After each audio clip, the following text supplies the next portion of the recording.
السلام عليكم ورحمة الله وبركاته. الحمد لله رب العالمين، وصلي وسلم على أشرف المرسلين نبينا محمد وعلى آله وصحبه أجمعين.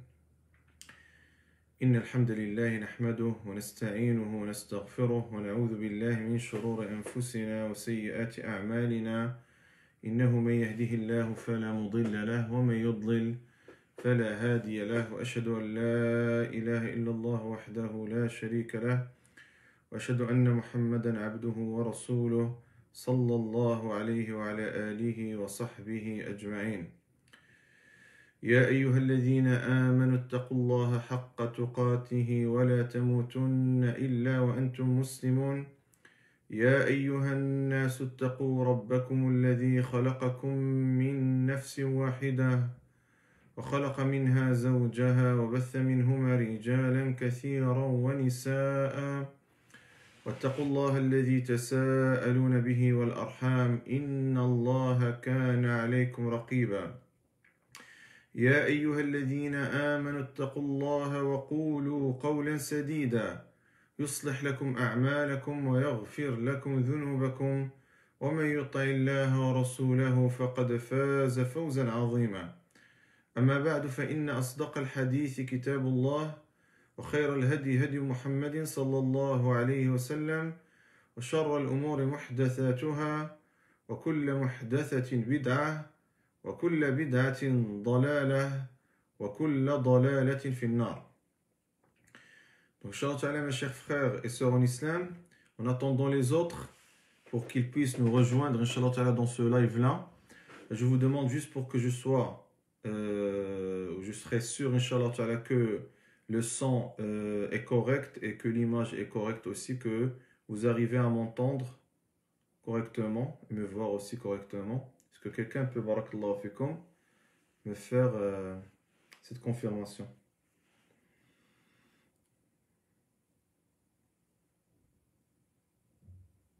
Non.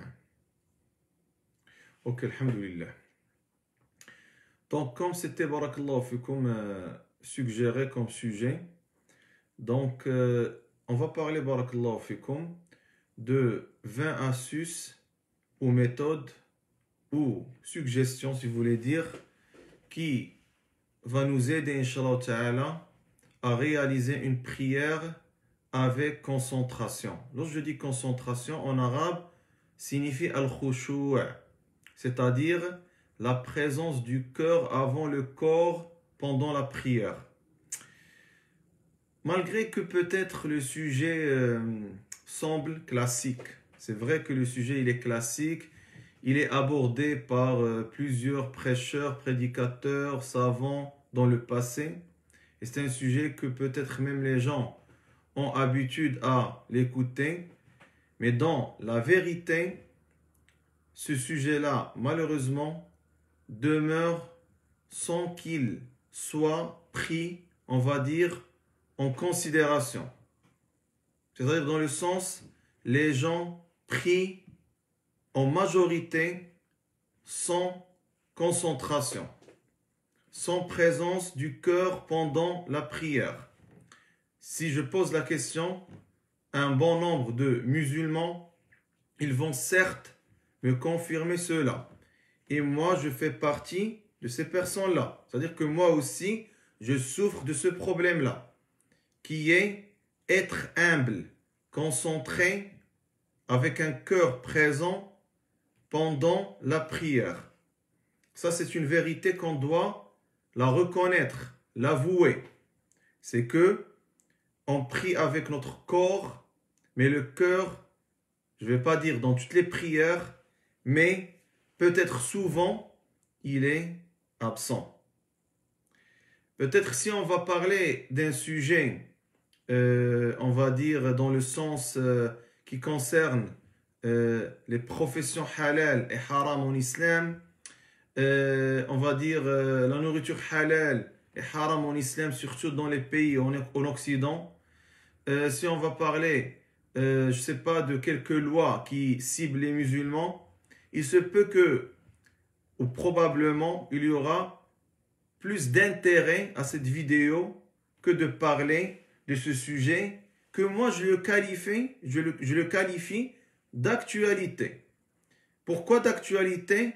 Car nous, en tant que musulmans, on prie 5 fois par jour. C'est-à-dire qu'on a l'obligation de prendre soin de aller chercher toute astuce, méthode, façon de réaliser une prière avec concentration. Ce qui est peut-être pas le cas auprès, comme je viens de dire, d'un bon nombre de musulmans. Tout simplement pour résumer cette petite introduction, c'est le problème que plusieurs musulmans rencontrent 5 fois par jour. Il y a des personnes qui, lorsqu'ils commencent sa prière, qu'Allah Azza wa Jalla nous préserve, mais c'est une vérité, qu'il veut juste faire vite pour s'en débarrasser. Il y a d'autres que, à force qu'il a beaucoup de pression, peut-être dans son travail, je sais pas, avec sa femme, avec ses enfants, des problèmes, il n'arrive pas à se concentrer. Et on peut ajouter aussi que la prière à domicile, c'est-à-dire dans la maison, généralement, elle est effectuée sans concentration. Contrairement peut-être à une prière qui est accomplie dans une mosquée en jama'a, en groupe, la probabilité qu'elle soit avec concentration est peut-être forte. Donc, barakallahu fikum, avant qu'on attaque les méthodes qu'on a dit que ça va être 20, Inch'Allah ta'ala, de 1 jusqu'à 20, c'est important qu'on soulève 2 points. Le premier, la définition de la concentration pendant la prière, ce qu'on appelle en arabe al-khushu'. Et deuxième chose, le jugement de la concentration pendant la prière. Ces 2 points qui sont quand même importants à traiter avant qu'on commence le sujet lui-même ou les 20 méthodes, Inch'Allah ta'ala, pour rester concentré durant la prière. La première chose, la définition. Les savants ont dit, comme Qatada, que la concentration pendant la prière, c'est al-khushu' fil qalb, c'est la présence du cœur pendant la prière. Il a ajouté, c'est la crainte d'Allah subhanahu wa ta'ala. Il a ajouté aussi, baisser le regard pendant la prière. Donc, 3 choses. La crainte d'Allah, la présence du cœur et baisser le regard pendant la prière. C'est ça, être concentré pendant la prière. Ce qui va venir après, c'est juste un fruit d'une réalisation de ces 3 points. C'est-à-dire, être sûr de ce que je suis en train d'accomplir comme pilier, comme condition, comme obligation, comme, je sais pas, sunnah pendant la prière. Ça va venir si la personne elle-même arrive à avoir un cœur présent pendant la prière, avoir un regard bien aussi présent dans la position de la prosternation pendant la prière et aussi craindre Allah Azza wa Jal pendant la prière. Ce que je viens de dire que le corps est présent, le cœur est absent. Deuxième point, le jugement d'être concentré pendant la prière. Est-ce que c'est une obligation? Est-ce que c'est un acte surérogatoire? C'est-à-dire que ce n'est pas obligatoire? Est-ce que c'est un acte qui complète la prière ou la perfection de la prière? Ainsi de suite. Les savants ont divergé, barakallahu fikum, sur le statut de la concentration ou le khushu' pendant la prière. Et wallah alam, l'avis qui est le plus proche, le plus sûr de la vérité, que ce n'est pas une obligation grâce à Allah subhanahu wa ta'ala. C'est-à-dire que si la personne prie sans qu'il soit concentré pendant la prière, sa prière demeure valide. Grâce à Allah subhanahu wa ta'ala. Sinon, on peut peut-être estimer qu'un bon nombre de musulmans une bonne majorité de musulmans vont voir leur prière invalide, peut-être d'une façon quotidienne. Donc, grâce à Allah Azza wa Jal, la concentration pendant la prière, c'est pas une obligation, mais c'est une sunna. Et parmi les preuves que les savants ont amenées, que le prophète alayhi salatu wassalam, il a donné l'ordre à la personne, s'il oublie quelque chose pendant la prière, où il est on va dire, en mode de distrait, qu'il ne doit pas refaire toute la prière, mais il doit juste la réparer avec ce qu'on appelle sujoud sahou, la prosternation d'oubli ou de distrait, ainsi de suite. Et même, il y a l'imam Nawawi qui a rapporté le consensus, l'unanimité, que ce n'est pas une obligation d'être concentré pendant la prière. Bien sûr, barakallahu fikum, il faut quand même nuancer entre deux choses, entre la quiétude et entre la concentration. La quiétude, ça c'est quelque chose qui est obligatoire pendant la prière, ce qu'on appelle en arabe at-tuma'nina. At-tuma'nina, c'est pas le khushu'. On va, barakallahu fikum, revenir à ce point-là, peut-être lorsqu'on va commencer à traiter les 20 méthodes pour rester concentré pendant la prière. Dernier point, le mérite d'être concentré pendant la prière. قال الله عز وجل قد أفلح المؤمنون الذين هم في صلاتهم خاشعون. Allah Azza wa Jal a dit, bien heureux sont certes les croyants, ceux qui sont humbles, c'est-à-dire concentrés dans leur prière, leur cœur est présent pendant la prière. Bien heureux, c'est-à-dire qu'Allah Azza wa Jal nous informe que la joie est réalisée, et pas juste dans le dunya, mais dans aussi l'au-delà, surtout, et aussi que le succès, et le vrai succès, al-falah, est réalisé principalement lorsque la personne arrive à réaliser une prière avec concentration. قال الله عز وجل واستعينوا بالصبر والصلاة وإنها لكبيرة إلا على الخاشعين. Allah Azza wa Jalla dit chercher secours dans l'endurance et la salah, la prière. Certes, la prière est une lourde obligation, sauf pour les humbles, qui ont la certitude de rencontrer leur Seigneur après, c'est-à-dire leur résurrection, et retourner à lui, seul subhanahu wa ta'ala. C'est-à-dire que les humbles, c'est-à-dire ceux qui sont concentrés pendant la prière, eux, ils trouvent une certaine, on va dire, mut'a, un certain plaisir pendant leur prière. Ce n'est pas des gens qui entrent dans leur prière, ils veulent juste s'en débarrasser et finir leur prière dans le plus tôt possible. Non, c'est des personnes qui ne sentent pas que la prière, elle est lourde. Par contre, qu'ils trouvent un plaisir de prier et d'accomplir leur prière. Ils ne veulent pas la quitter, ils ne veulent pas l'achever. Ils veulent rester en train de prier. Pourquoi? Car c'est un plaisir pour eux. Et c'est ça l'objectif, barakallahu fikum. Lorsqu'on va vous exposer les astuces à réaliser pour être concentré pendant la prière, ça c'est pour aussi trouver un plaisir pendant la prière. Parmi les hadiths, barakallahu fikum, qui montrent on va dire, le mérite, fadlo, al-khushu' fi salah, le mérite de la concentration pendant la prière, le hadith rapporté par l'imam Muslim, que le prophète alayhi salatu wassalam يقول ما من مسلم يتوضأ فيحسن وضوءه ثم يقوم فيصلي ركعتين يقبل عليهما بقلبه ووجهه إلا وجبت له الجنة.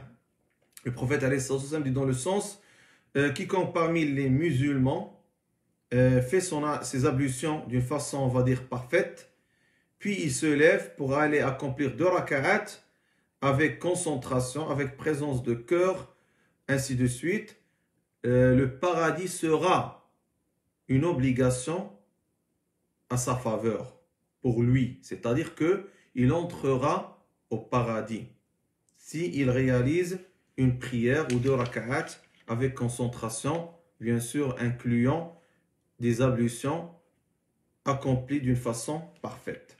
Barakallahu fikum, maintenant on passe aux 20 méthodes qui vont nous aider, Inch'Allah Ta'ala, à être concentrés pendant la prière.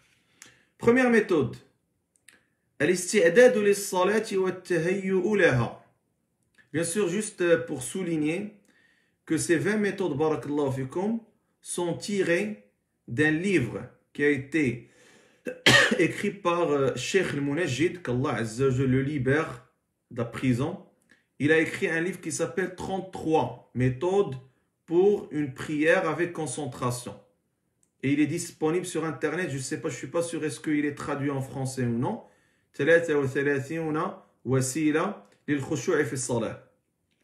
Vous pouvez voir que le télécharger. Moi, j'ai pris de ces 33, 20, Inch'Allah Ta'ala. Donc, juste pour l'amana al-ilmiya. Première méthode, comme je viens de dire, l'isti'dad lis-salati wa at-tahayyu laha, c'est-à-dire se préparer à l'avance pour la prière. Se préparer à l'avance pour la prière. Et ça, c'est important. Lorsque la personne se prépare à l'avance pour la prière, certes, il va arriver facilement à être concentré pendant la prière. Contrairement à celui qui arrive à la dernière minute, qui se prépare à la dernière minute. Certes, lorsqu'il va entrer à la prière, lorsqu'on parle, on parle pratico-pratique. Ça, c'est des choses qu'on vit. Lorsqu'il arrive à la prière, supposons qu'il arrive en retard, qu'il s'est préparé à la dernière minute, certes, la première, la deuxième cas, ça va passer son concentration en train de réfléchir sur tout le scénario qui a précédé la prière ou le début de sa prière. Comment il a pris la voiture, comment, je ne sais pas, il s'est habillé. Quelqu'un, par exemple, qu'à la dernière minute est en train de chercher son kamis, il sort à la dernière minute, il ne trouve pas où il peut stationner la voiture, il est en train de vivre une pression car il a peur de rater un raka'a ou rater toute la prière. Imaginons, il arrive, il est en train de courir à la dernière minute. Contrairement à quelqu'un qui arrive tôt à la mosquée, qui sort à l'avance à la mosquée, ou de chez lui à l'avance pour arriver à la mosquée. Donc, quelles sont les choses qu'on doit faire pour se préparer à l'avance pour la prière? Subhanallah, je vais vous donner un exemple, malgré que je ne l'aime pas comme exemple. Quelqu'un, par exemple, qui veut, je ne sais pas, pratiquer un sport, comme le soccer, le football. Généralement, le joueur, surtout professionnel, il va s'échauffer. Il va se préparer mentalement, physiquement. Il va avoir des séances d'entraînement à l'avance. Avant le match, il va s'échauffer avant quelques, on va dire, minutes ou 1 heure et demie avant le début du match, ainsi de suite. Il va se préparer physiquement. Il va préparer ses muscles. Oui, vous pouvez, Inch'Allah, poser vos questions. Peut-être ça sera mieux à la fin, Inch'Allah Ta'ala. Donc, je continue ce que je suis en train de dire. J'ai dit, barakallahu fikum, dans le monde professionnel, tu trouves des personnes, à titre d'exemple, que s'il veut jouer un match de soccer, il va le préparer à l'avance, convenablement. Donc, imaginons, si on parle, barakallahu fikum, de la prière, du pilier d'islam, d'un pilier parmi les piliers les plus importants de l'islam. C'est le seul pilier, barakallahu fikum, qui a été légiféré au ciel. Toutes les adorations, sans exception, dont les 4 autres piliers, ont été légiférées dans le bas monde, dans ad-dunya, dans la terre, al-ard. Et cela prouve l'importance de la prière par rapport aux autres adorations. Donc, si la personne veut réaliser une prière avec concentration, il doit être prêt, la préparer, s'échauffer avant de prier. Première chose, barakallahu fikum, c'est de sortir tôt de chez lui, de sortir à l'avance de chez lui. Ça, c'est important. Comme ça, il va arriver en pleine quiétude, doucement. Il va entrer avant que même le mu'addin va faire l'adhan. Comme ça, il va commencer à répéter ce que le mu'addin est en train de dire. Le prophète alayhi salatu wassalam dit, quand vous entendez l'appel à la prière, répétez ce que le mu'addin dit. Il a dit, alayhi salatu wassalam, dans le hadith rapporté par Muslim, si le mu'addin dit Allahu Akbar, dit Allahu Akbar. S'il dit Allahu Akbar, dit Allahu Akbar. S'il dit Ashhadu an la ilallah, dit Ashhadu an la ilallah. S'il dit Ashhadu an la ilallah, dit Ashhadu an la ilallah. S'il dit Ashhadu anna Muhammad Rasulullah, dit Ashhadu anna Muhammad Rasulullah. S'il dit Hayya ala salat, dit La hawla wa la quwwata illa billah. Hayya ala salat une deuxième fois. La hawla wa la quwwata illa billah. Hayya al falah, Hayya al falah. Dit encore une fois. La hawla wa la quwwata illa billah. À chaque fois qu'il dit Hayya al falah. Donc lorsqu'il dit Allahu Akbar, répète encore une fois après lui la même formule. Puis lorsqu'il dit La ilaha illallah, tu dis La ilaha illallah. Puis il a dit à la fin du hadith, alayhi salatu wassalam, si celui-là, c'est-à-dire qu'il répète après le mu'addin ce que le mu'addin est en train de dire, s'il fait cela de tout son cœur, c'est-à-dire sincèrement, il ira au paradis. Subhanallah al-azim. Il ira au paradis. Rapporté par Muslim. Puis après, tu fais le dua. Après l'adhan, après l'achèvement de l'adhan, le dua qui a été connu et rapporté dans la sunna du prophète alayhi salatu wassalam. Puis tu fais l'invocation entre l'adhan et l'iqama, car l'invocation ad-dua entre l'adhan et l'iqama ne sera jamais rejetée. Le prophète alayhi salatu wassalam yaqul ad-dua bayna al-adhan wa l'iqama la yurad. Il a dit l'invocation entre l'appel à la prière, l'adhan et l'iqama, le début de la prière, ne sera jamais rejeté. Alors invoquez Allah. Ce hadith est authentifié par Ibn Khuzayma, Ibn Hibban et Sheikh Shu'aib al-Arnaout l'a jugé authentique. Parmi les choses, barakallahu fikum, ihsanu al-wudu. Ihsanu al-wudu, c'est-à-dire de faire des ablutions en pleine perfection. Le prophète alayhi salatu wassalam a dit, ne voulez-vous pas que je vous informe comment Allah efface les fautes et élève les degrés? Ils ont dit oui, certes, au messager d'Allah. Ont répondu les compagnons, il a dit, alayhi salatu wassalam, bien faire les ablutions malgré les circonstances difficiles, aller souvent en mosquée et attendre la deuxième prière après avoir exécuté la première. Voilà la fermeté, c'est-à-dire voilà le combat dans le sentier d'Allah subhanahu wa ta'ala rapporté par Muslim. Parmi les choses, barakallahu fikum, utiliser le siwak. Le prophète alayhi salatu wassalam dit, si l'utilisation du siwak ne rendait pas la tâche pénible, je l'aurais ordonné dans chaque prière. Parmi aussi, barakallahu fikum, s'habiller correctement, être propre. Ça aussi c'est important. Mettre du parfum pour aller prier avec les musulmans. C'est-à-dire que être en état de propreté, être bien habillé, car tu vas aller rencontrer ton Seigneur subhanahu wa ta'ala. N'aille pas faire ta prière avec, par exemple, pyjama, ou les vêtements avec lesquels tu dors, ou avec des vêtements du sport. Ça c'est très important. Il faut être, barakallahu fikum, bien habillé, bien présenté pour la prière, car cela fait partie de la préparation de la prière à l'avance. قال الله عز وجل يا بني آدم خذوا زينتكم عند كل مسجد. Ô enfants de Adam, dans chaque lieu de salat, portez votre parure, c'est-à-dire vos habits. Donc, on a dit aussi, arrivez à la mosquée tôt. Essayez de prier ou réserver une place à la première rangée.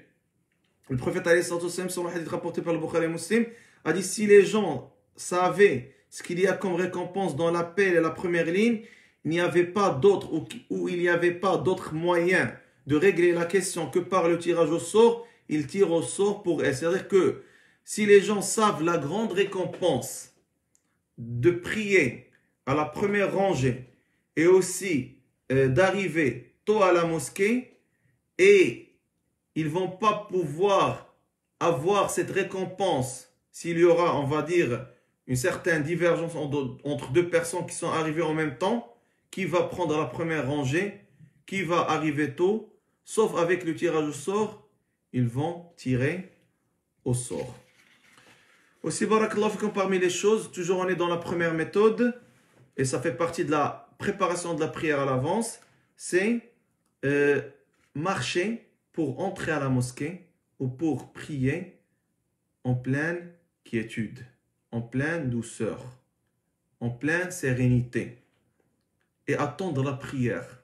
lire le Coran, faire le dua, ainsi de suite. Il y a des gens, subhanallah, lorsqu'il entre dans la mosquée, puis il est assis en train d'attendre, si l'imam tarde 1 minute, ou il va arriver dans 1 minute, ainsi de suite, il commence, subhanallah, à tourner à gauche, à droite. Est-ce qu'il est arrivé? Est-ce qu'il est venu?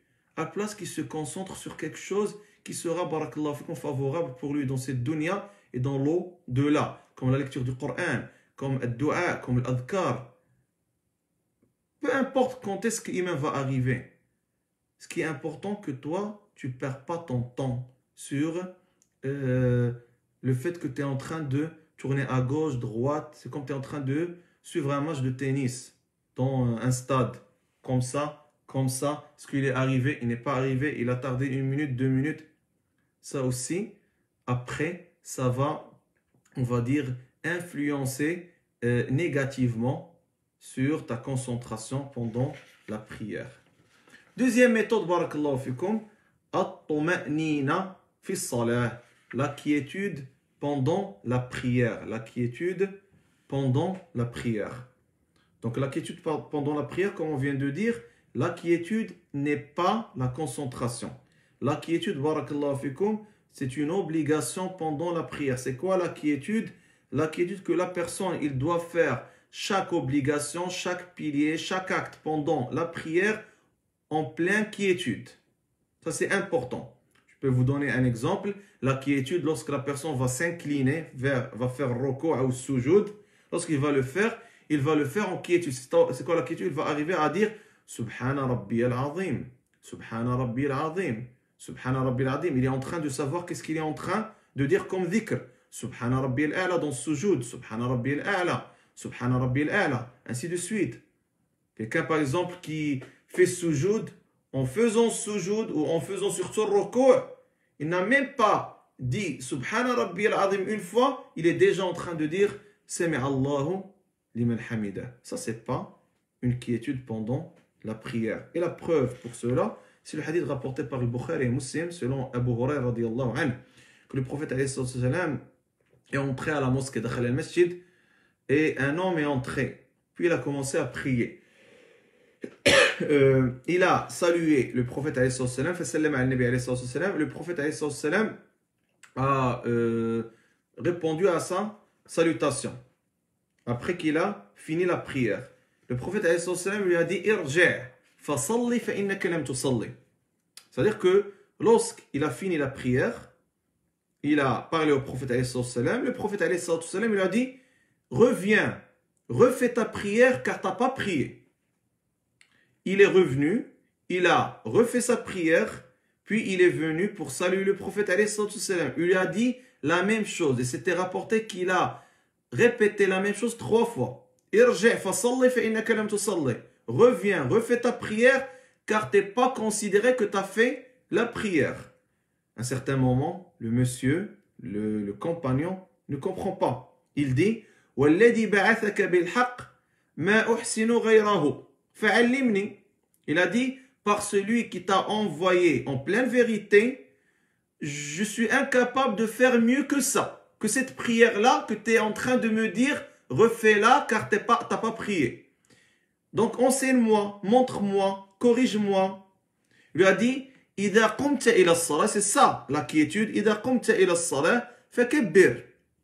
Si tu te lèves pour la prière, dis Allahu Akbar, c'est la première takbir. Et ça aussi, c'est quoi le premier takbir? Allahu Akbar. Donc je le dis d'une façon en pleine quiétude, sûr que je l'ai bien exprimé, c'est bien sorti. C'est ça, Allahu Akbar. Vous comprenez? Ou ثم اقرأ ما تيسر معك من القرآن. Puis lis ce qu'Allah Azza wa Jal t'a destiné à lire. Bien sûr, obligatoire de lire le Fatiha, puis une deuxième raka'a, une deuxième sourate. La deuxième sourate n'est pas obligatoire, mais le Fatiha, c'est un pilier de la prière. Lorsque tu lis le Fatiha, la même chose. Alhamdulillahi Rabbil Alamin, Ar-Rahman. Donc, j'articule convenablement, je lis convenablement la Fatiha, je m'assure que les lettres sont bien prononcées, ainsi de suite. C'est pas Alhamdulillahi Rabbil Alamin, Ar-Rahman, Ar-Rahim. Ça, c'est des choses qui existent malheureusement dans notre communauté. Puis il a dit puis incline-toi jusqu'à ce que tu t'assures en pleine quiétude que tu es en train de faire l'inclinaison. C'est pas Allahu Akbar, c'est Allahu Hamida.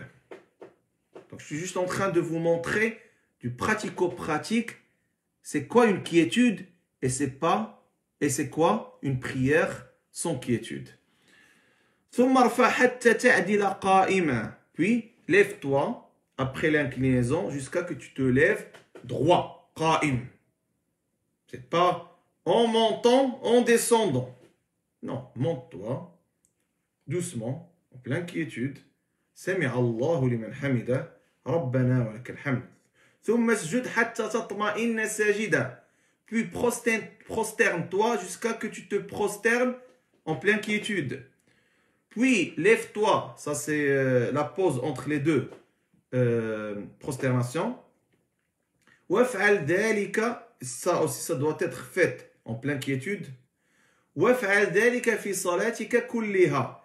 Et fais cela dans ta prière du début jusqu'à la fin, au complet. C'est-à-dire que tu dois faire une prière en pleine quiétude. Et la quiétude, barakallahu fikum, c'est une obligation. Car ça provoque quoi?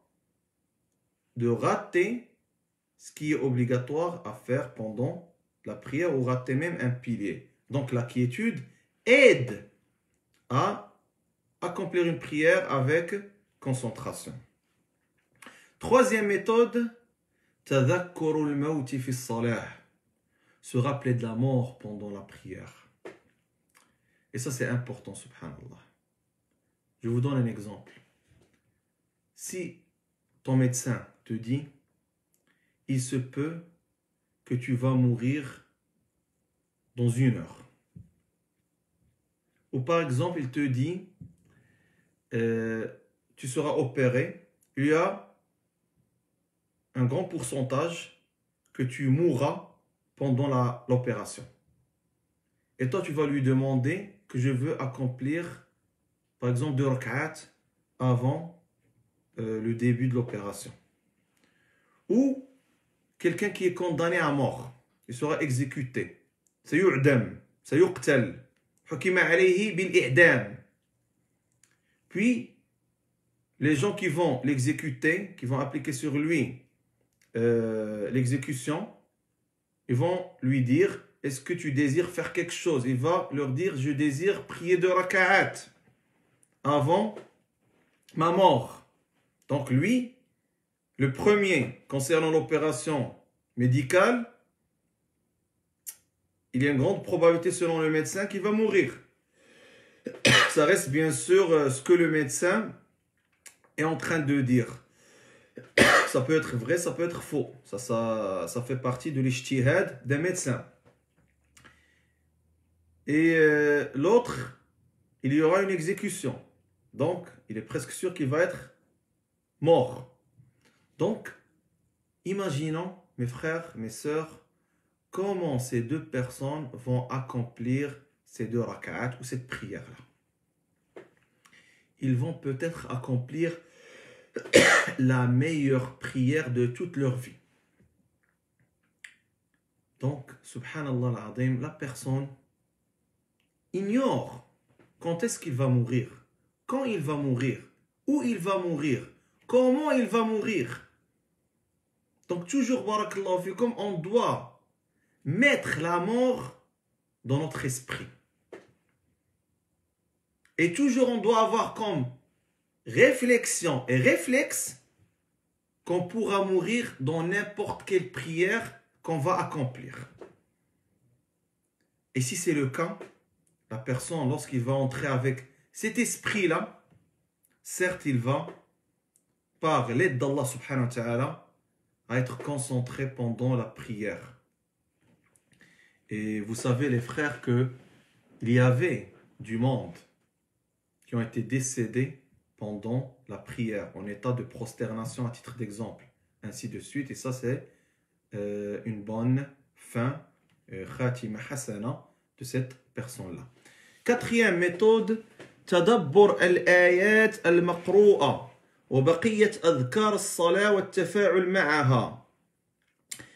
Méditer sur les versets lus pendant la prière et sur aussi les adhkar, les invocations, les évocations qu'on fait pendant la prière. Et ça c'est important. Méditer sur les versets. Comment je peux méditer? Par le biais de tafsir, l'exégèse du Coran. Et on a fait, barakallahu fikum, lors de notre dernier live, l'exégèse de Surat al-Fatiha. Et on peut peut-être trouver beaucoup de musulmans qui lisent Surat al-Fatiha 17 fois par jour pendant 30 ans, mais ils ne savent pas beaucoup de sens des versets de Surat al-Fatiha, ce qui est dommage et malheureux. Ou par exemple, il lit Surat al-Ikhlas, Qul huwa Allahu ahad, pendant une longue durée de sa vie, mais si tu vas lui poser la question, c'est quoi Samad? Il va peut-être te dire que je ne sais pas. Donc la méditation se réalise, barakallahu fikum, principalement par la compréhension du sens des versets que tu es en train de réciter. Ça c'est concernant la prière ou la lecture dans la prière. Concernant al-adhkar, les invocations, la personne lorsqu'il invoque Allah Azza wa Jalla, il doit se concentrer pendant ses adhkar, pendant ses du'a. Il ne dit pas Rabbi ghfirli, Rabbi ghfirli, Rabbi ghfirli d'une façon rapide, juste pour passer à autre chose, à une autre étape de la prière. Non, il le dit d'une façon que il veut le pardon d'Allah subhanahu wa ta'ala. Il cherche le pardon d'Allah Azza wa Jalla. Lorsqu'il dit Subhana Rabbi al-A'la ou Subhana Rabbi al-Azim, il doit d'abord comprendre c'est quoi Subhana Rabbi al-A'la. Lorsqu'il dit, dans le sens en français, gloire à Allah subhanahu wa ta'ala, le parfait dans ses noms, le parfait dans ses attributs, subhanahu wa ta'ala, le parfait dans ses actes, azza wa jal. Il faut que la personne soit consciente de ce qu'il est en train de formuler, ce qu'il est en train de formuler comme expression, comme dua. Lorsque la personne il est en pleine prosternation, il doit être conscient ou consciente qu'elle est proche d'Allah Azza wa Jalla subhanahu wa ta'ala. Il est en train de dire Subhana Rabbi al-A'la, Subhana Rabbi al-A'la. Il doit sentir cette invocation-là pour être concentré pendant la prière. قال الله عز وجل كتاب أنزلناه إليك مبارك ليدبروا آياته وليتذكر أولو الألباب. Allah Azza wa Jalla dit voici un livre béni que nous avons fait descendre vers toi afin qu'il médite sur ces versets et que les doués d'intelligence réfléchissent. Allah Azza wa Jalla dit أفلا يتدبرون القرآن أم على قلوب أقفلها. Ne médite-t-il pas sur le Coran ou y a-t-il des cadenas sur leur cœur? Allah Azza wa Jalla dit وَقُرْآنًا فَرَقْنَاهُ لِتَقْرَأَهُ عَلَى النَّاسِ عَلَى مُكْثٍ وَنَزَّلْنَاهُ تَنزِيلًا. Allah Azza wa Jalla dit nous avons fait descendre un Coran et nous avons fragmenté pour que tu lises lentement aux gens ou que tu le lises lentement aux gens et nous l'avons fait descendre graduellement. Et Allah Azza wa Jalla dit لو أنزلنا هذا القرآن على جبل لرأيته خاشعا متصدعا من خشية الله وتلك الأمثال نضربها للناس لعلهم يتفكرون. Allah Azza wa Jalla dit si nous avions fait descendre ce Coran sur une montagne, tu l'aurais vu s'humilier et se fondre par crainte d'Allah subhanahu wa ta'ala. Ces paraboles, ces exemples, nous les citons aux gens afin qu'ils réfléchissent, c'est-à-dire afin qu'ils méditent. Imaginons une montagne qui ne bouge pas de sa place, jamad. Lorsqu'il écoute ou elle écoute les versets d'Allah subhanahu wa ta'ala, elle est elle est humble, elle est en train d'écouter, elle médite, ainsi de suite. Cinquième méthode, c'est d'essayer de lire le Coran. Lorsque la personne lit une sourate, principalement le Fatiha et la deuxième sourate après, il essaie, barakallahu fikum, de lire verset par verset, couper sa lecture verset par verset. Pourquoi? Car d'abord c'est la sunna du prophète alayhi salatu wassalam, et aussi ça aide la personne à être concentrée. Car si tu lis verset par verset, tu vas te concentrer mieux sur le verset lu. Il y a une différence entre dire, par exemple, je sais pas, Inna a'tainaka al-kawthara fasalli li rabbika wanhar, entre dire Inna a'tainaka al-kawthar. Tu laisses une petite pause entre le premier et le deuxième verset فَصَلِّ لِرَبِّكَ وَانْحَرْ. Donc, tu essaies de lire d'une façon douce, doucement. Tu coupes les versets, tu donnes de l'importance aux versets que tu es en train de lire. C'est pas que tu veux juste faire vite pour finir ta prière et ta raka'a. Sixième méthode, ترتيل القراءة وتحسين الصوت. Lire avec les règles de tajwid et lire avec une belle voix. قال الله عز وجل ورتل القرآن ترتيلا. Allah Azza wa Jalla dit récite le Coran lentement et clairement. Le prophète a dit Allah n'a rien autorisé mieux qu'il autorise un prophète à psalmodier le Coran à haute voix. Il a dit embellissez le Coran par vos voix. Il a dit aussi qui ne psalmodie pas le Coran ne fait pas partie de nous. Donc le prophète nous a incité à lire avec les règles de tajwid, à lire avec une belle voix, à lire correctement, convenablement, sans erreur, ainsi de suite. Et ça c'est important. Une différence entre quelqu'un qui lit comme ça, il ne va pas trouver un plaisir dans sa lecture.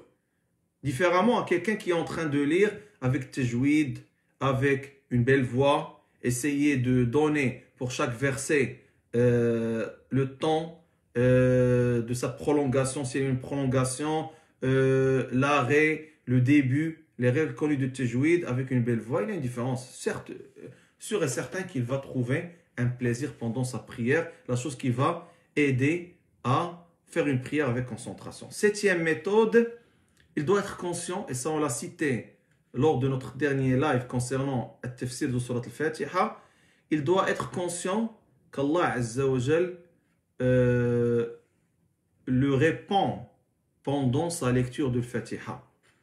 أن يعلم أن الله يجيبه في صلاته وفي سورة الفاتحة. D'être conscient qu'Allah Azza wa Jal répond à ce serviteur-là pendant le moment qu'il est en train de lire Al-Fatiha, c'est-à-dire pendant sa prière. Le prophète a dit, certes lorsque l'un d'entre vous se lève dans sa prière, il s'entretient avec son Seigneur. Et dans le hadith rapporté par Muslim, Allah Azza wa Jal a dit dans le hadith Qudsi, j'ai divisé la prière, j'ai divisé Surat al-Fatiha entre moi et mon serviteur en deux parties. Et mon serviteur a lui ce qu'il a demandé.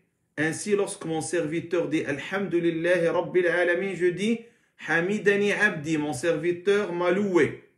Et lorsqu'il dit Ar-Rahman Ar-Rahim, mon serviteur m'a glorifié. Et lorsqu'il dit, c'est-à-dire Majjadani Athna Alayya Abdi, lorsqu'il dit Ar-Rahman Ar-Rahim, mon serviteur m'a glorifié, m'a honoré. La même chose, Majjadani Athna Alayya. Lorsqu'il dit Iyyaka na'budu wa iyyaka nasta'in, je dis mon serviteur. Ça c'est entre mon serviteur et moi, et à mon serviteur ce qu'il a demandé. Lorsqu'il dit Ihdina as-sirata al-mustaqim, sirata alladhina an'amta alayhim, jusqu'à la fin, Allah Azza wa Jalla dit ceci est pour mon serviteur et à mon serviteur ce qu'il a demandé. Car ce qu'on a expliqué, lorsque le serviteur dit Ihdina as-sirata al-mustaqim, ça c'est un dua, c'est une invocation. Mais ce que je voulais, barakallahu fikum, apporter comme point à partir de cette septième méthode, c'est que subhanallah, la personne, il doit être consciente lorsqu'il est en train de faire la prière et surtout lorsqu'il est en train de lire Surat al-Fatiha, il est en train d'entretenir avec son Seigneur subhanahu wa ta'ala. C'est-à-dire que son Seigneur est en train de répondre à chaque verset qu'il est en train de lire pendant le Fatiha. Et ça, subhanallah, c'est une chose qui pousse la personne à être humble pendant sa prière. Car le Seigneur, l'univers, subhanahu wa ta'ala, répond à chaque verset que tu es en train de lire pendant ta prière. C'est-à-dire que il faut que tu médites sur la grandeur de celui qui te répond à chaque verset que tu es en train de lire pendant la prière. Huitième méthode, c'est de prier derrière un objet de protection, ce qu'on appelle en arabe as-sutra. Et sutra est importante, barakallahu fikum, car ça aide la personne à se protéger contre, par exemple, le passage de quelqu'un qui peut couper sa prière. Et aussi, ça empêche le shaitan à passer, ainsi de suite, et à invalider sa prière, ainsi de suite. Donc, lorsque la personne prie, il doit toujours aller chercher un objet de protection, comme, je ne sais pas, un morceau qui est connu, qu'on peut le trouver dans les mosquées, à titre d'exemple, en bois, Des fois, même le dos de ton frère peut être un objet de protection. Le mur lui-même, si la distance entre toi et le mur n'est pas vraiment très loin, ainsi de suite. Donc, toutes ces choses-là sont considérées comme objet de protection pendant la prière. Le prophète a dit, quand l'un d'entre vous prie derrière un objet de protection, qu'il le place tout près de lui afin que Shaitan n'interrompt pas sa prière. Donc, l'objet de protection est très important car ce qui arrive souvent, c'est que la personne, et ça on le voit souvent, des personnes qui entrent dans la mosquée, puis ils prient comme ça en plein milieu, en plein centre de la salle de la prière, et les gens passent, subhanallah, ils ne cherchent pas un endroit où ils peuvent vraiment être concentrés et loin de passage des gens. Neuvième méthode, parmi les méthodes qui aident à réaliser une prière avec concentration, c'est de mettre la main droite sur la gauche, sur la poitrine pendant la prière. Le prophète, il a dit, selon le hadith rapporté par Sahl ibn Sa'd, l'ordre était donné aux gens de croiser, de mettre leur main droite sur leur bras gauche pendant la prière. Certes que quelqu'un qui prie comme ça, en mettant la droite sur la gauche, c'est plus fort comme façon pour être concentré pendant la prière que quelqu'un qui fait comme ça. Il lâche ses mains de cette façon-là. On ne sait pas est-ce qu'il est en train de prier ou il est en train d'attendre l'arrivée du bus. Je ne sais pas, Wallahu a'lam. Quelqu'un qui prie comme ça, en lâchant les mains, ça n'aide pas à être concentré pendant la prière. Et surtout, tu trouves celui qui prie en lâchant les mains, ce qu'on appelle Sadlul Yadayn, il est en train même de regarder comme ça en haut. Je ne sais pas, est-ce que ça donne signe qu'il est concentré dans la prière? Moi, je doute, Wallahu a'lam. Mais quelqu'un, subhanallah, qui fait comme ça c'est un geste, subhanallah, qui aide beaucoup la personne à être concentrée. Et ceux qui le font pendant la prière, peut-être ils vont comprendre qu'est-ce que je suis en train de dire. 10e méthode, regarder ou, c'est-à-dire laisser le regard et focuser le regard dans le lieu de prosternation, mawdi' as-sujoud. Seulement dans l'étape de tashahhud, lorsqu'on veut faire tashahhud, ça, on doit regarder le doigt avec lequel on fait tashahhud. Mais à part ça, la personne, lorsqu'elle entre dans la prière, ne commence pas à voir le plafond du mur de sa maison ou de la mosquée en train de regarder gauche et à droite et de suivre avec ses yeux celui qui vient d'arriver en retard.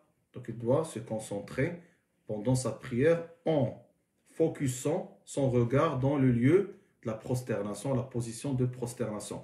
11e méthode, c'est التنويع في الصور والآيات والأذكار والأدعية في الصلاة.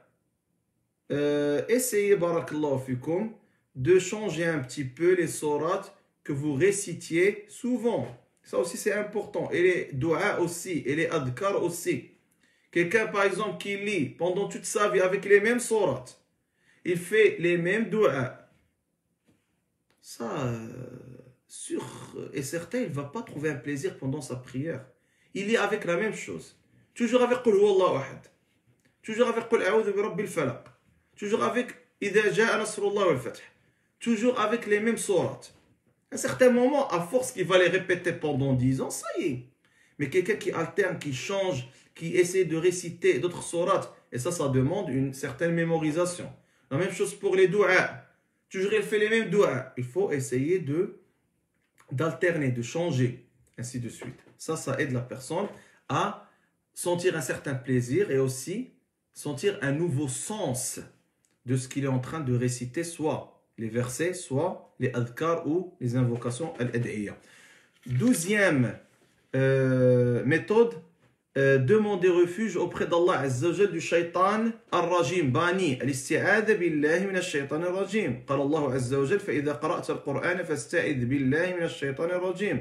Lorsque tu lis le Coran, demande la protection d'Allah contre le diable ou le shaitan bani. Ça c'est important. Et ça c'est au début bien sûr de la prière. Lorsque la personne dit Allahu Akbar, puis il fait le dua d'ouverture, ce qu'on appelle dua al-istiftah, avant de commencer al-Fatiha, il dit A'udhu billahi minash shaitan ar-rajim. Comme ça, le shaitan, il ne va pas le déranger pendant la prière. 13e méthode, التأمل في حال السلف في صلاتهم. C'est quoi التأمل? C'est-à-dire méditer sur les récits et les histoires des salafs, c'est-à-dire des pieux prédécesseurs, lorsqu'ils se concentrent ou lorsqu'ils font leur prière. Et ça demande une certaine, on va dire, recherche ou lecture de quelques livres pour découvrir comment les pieux prédécesseurs se comportent avec la prière, comment ils donnent de l'importance à leur prière, comment lorsqu'ils veulent réciter une sourate, comment ils réagissent à sa lecture pendant l'adhkar, ainsi de suite. Ce n'est pas des gens qui vont entrer à la prière, ils veulent juste se débarrasser de cette dernière-là. Et lorsque, par exemple, l'imam, il ajoute 1 ou 3 minutes de plus au temps ou à la durée, on va dire habituelle, de sa prière, les gens commencent à dire « t'as trop tardé, c'est trop », à la place qu'ils se concentrent sur le sens des versets qu'il est en train de réciter, ainsi de suite. 14e méthode, il faut, barakallahu fikum, aller lire les récompenses et les avantages d'être concentré pendant la prière. Car lorsque la personne découvre la récompense, les avantages de la concentration pendant la prière, ça aide, ça motive la personne à être mieux concentrée pendant la prière. Lorsque, par exemple, il écoute le hadith du prophète alayhi salatu wassalam qui dit « Ma min imri'in muslimin tahduruhu salatul maktuba fayuhsinu wudu'aha wa khushu'aha wa ruku'aha illa kanat kaffara lima qablaha min adh-dhunubi la ma lam tu'ta kabira wa dhalika ad-dahru kulluh » Le prophète alayhi salatu wassalam, dans le hadith rapporté par Muslim, il a dit quiconque parmi les musulmans qui se présente pour une prière obligatoire et il fait ses ablutions parfaitement, il se concentre pendant la prière et aussi dans l'inclinaison et dans les adorations pendant la prière et les actes d'une façon générale de la prière, certes il va avoir une expiation de ses péchés, bien sûr de ses petits péchés en dehors des grands péchés. Ils ont dit c'est-à-dire ces péchés mineurs qui ont été commis pendant tout le temps. Lorsque la personne il écoute ça, il dit que subhanallah, si j'arrive à me concentrer pendant la prière, je vais avoir comme récompense c'est-à-dire cette expiation de ces péchés-là. Certes, il va aller faire un effort pour être concentré pendant la prière. C'est-à-dire que ce que je voulais vous dire, c'est que lorsque la personne va lire la récompense de la concentration pendant la prière, ça aide à aller chercher la concentration pendant la prière. 15e méthode, la personne doit, avant qu'il commence la prière, à enlever toute chose qui peut le déconcentrer pendant la prière. Et aussi, il doit chercher un lieu qui va être calme, qui va l'aider à être concentré pendant la prière. Quelqu'un, subhanallah, qui prie devant une télé, ou qui prie dans la pièce où il y a ses enfants, ou qui prie dans un endroit où il y a beaucoup de monde, où les gens sont en train de bavarder et parler. Subhanallah. Où il est en train de prier devant des photos, des images, des couleurs, des choses de ce genre-là, qui peuvent le déconcentrer pendant la prière. Sans qu'il fasse attention, il va se trouver en train de lire tout ce qui est écrit dans le mur, ou tout ce qui est affiché comme poster, par exemple, dans le mur. Ou, subhanallah, il est en train de prier, puis à un certain moment, sans qu'il fasse attention, il est en train de suivre le match, on va dire, qui est allumé dans la télé.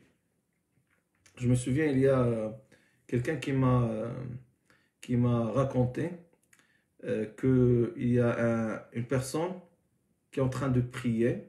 Il est dans sa prière, pendant sa prière. À un certain moment, je ne sais pas, sa femme est en train de chercher la clé de la voiture. Elle la cherche et lui, il n'est pas concentré pendant la prière, il est en train de suivre. Est-ce que sa femme est arrivée à trouver les clés ou non? Puis à un certain moment, il s'est énervé. Il veut l'aider, mais il ne peut pas, car c'est pendant la prière.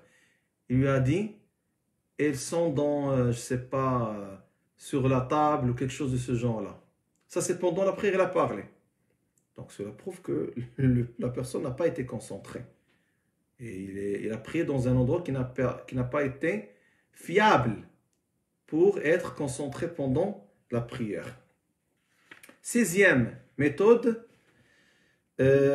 éviter de prier en présence de nourriture désirée, car le prophète alayhi salatu wassalam, ou aussi d'avoir envie ou besoin d'aller aux toilettes. Donc si la personne a besoin d'aller aux toilettes, qu'il aille aux toilettes, il refait ses ablutions, puis il commence sa prière. Et si quelqu'un a envie de manger, qu'il mange, puis il commence sa prière. Pourquoi? Car si quelqu'un a faim, ou il a besoin d'aller aux toilettes, sûr et certain, il va faire une prière express. Express, sans aucun doute, pour finir sa prière dans le plus tôt possible et aller faire ce qu'il a besoin de faire, soit manger, soit aller aux toilettes. 17e méthode, aussi, barakallahu fikum, ne pas déranger les autres. C'est-à-dire que ça c'est surtout lorsque 2-3 personnes se trouvent dans le même endroit en train de prier, donc la personne essaie de baisser sa voix, comme ça il ne va pas déranger les autres. Et ça c'est plus pour aider l'autre à être concentré pendant la prière. Ça arrive surtout lorsque les personnes arrivent en retard, ils n'ont pas pu rattraper 1 ou 2 rak'at, ou même plus, derrière l'imam, puis lorsqu'ils se lèvent pour rattraper les rak'at qui leur manquent, donc ils commencent vraiment à hausser la voix, à lire à haute voix, et la personne n'arrive pas à lire en pleine concentration, car celui qui est à côté de lui est en train de lire fort. Donc ça aussi, ça n'aide pas à rattraper les rak'at généralement en pleine concentration. 18e méthode, tarku l'iltifati fi salah, dire éviter de trop bouger pendant la prière. Le prophète alayhi salatu wassalam, il a dit, il s'agit de quelque chose que Shaitan vous vole dans votre prière.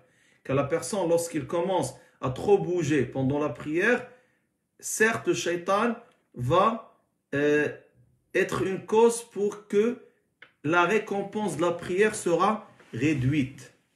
Donc il y a des personnes, lorsqu'ils commencent à prier, ils tournent à gauche, droite, en train de voir en haut, en bas. Donc normalement la personne doit rester droite pendant toute sa prière, en train de focuser son regard, comme je viens de dire tout à l'heure, sur la position de sujoud. 19e méthode, ne pas lever le regard vers le ciel, c'est-à-dire vers le haut. Le prophète a dit, comme c'était rapporté par le Bukhari, quel est donc le problème de ces gens qui lèvent les yeux au ciel alors qu'ils sont en train de prier? Si quelqu'un a une question, il peut la poser dès maintenant. Comme ça, une fois que je finis la 20e méthode, je pourrai, Inch'Allah, directement après lire les questions. Donc, le prophète a dit dans le hadith rapporté par le Bukhari, quel est donc le problème de ces gens qui lèvent leurs yeux au ciel alors qu'ils sont en train de prier? Qu'ils cessent de le faire ou alors Allah, ou ils perdront la vue. Ils perdront la vue. Le prophète a dit, ça c'est la 20e méthode, pardon, c'est c'est d'essayer d'éviter de bâiller pendant la prière. Le prophète a dit que l'un d'entre vous ne bâille pas pendant la prière. Et s'il s'efforce à le faire, c'est-à-dire qu'il essaie d'utiliser sa main ou on va dire son bras pour la cacher. Car s'il le fait en ouvrant la bouche comme ça permet ce qu'on appelle en arabe tatha'ub, ça permet au shaitan d'entrer. Comme ça, barakallahu fikum, je finis les 20 méthodes suggérées pour une prière avec concentration, et qu'Allah Azza wa Jalla nous aide à être concentré pendant la prière, que notre cœur soit présent pendant la prière. Est-ce que vous avez des questions, mes frères et sœurs, avant que je quitte, Inch'Allah?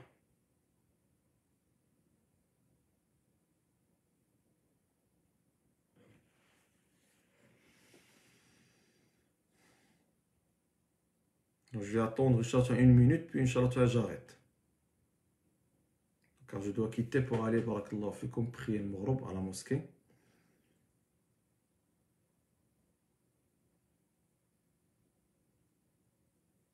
وإياك أخي سعيد بارك الله فيك.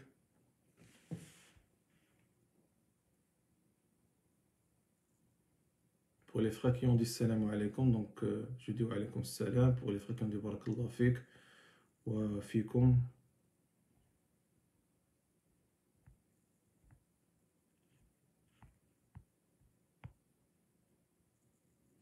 Donc les frères, si vous avez des questions, barakallahu fik, vous pouvez me les envoyer en message privé sur mon messenger de ce compte, Inch'Allah Ta'ala, Facebook, que j'ai utilisé pour faire le live. Donc, barakallahu fikum wa jazakumullahu khayra wa baraka fikum. Subhanakallah wa bihamdik, nashhadu an la ilaha illa ant, nastaghfiruka wa natubu ilayk, walhamdulillahi rabbil alamin, wa sallallahu wa sallam wa baraka ala nabiyyina Muhammad wa ala alihi wa sahbihi ajma'in, wa jazakumullahu khayran, wassalamu alaykum wa rahmatullah.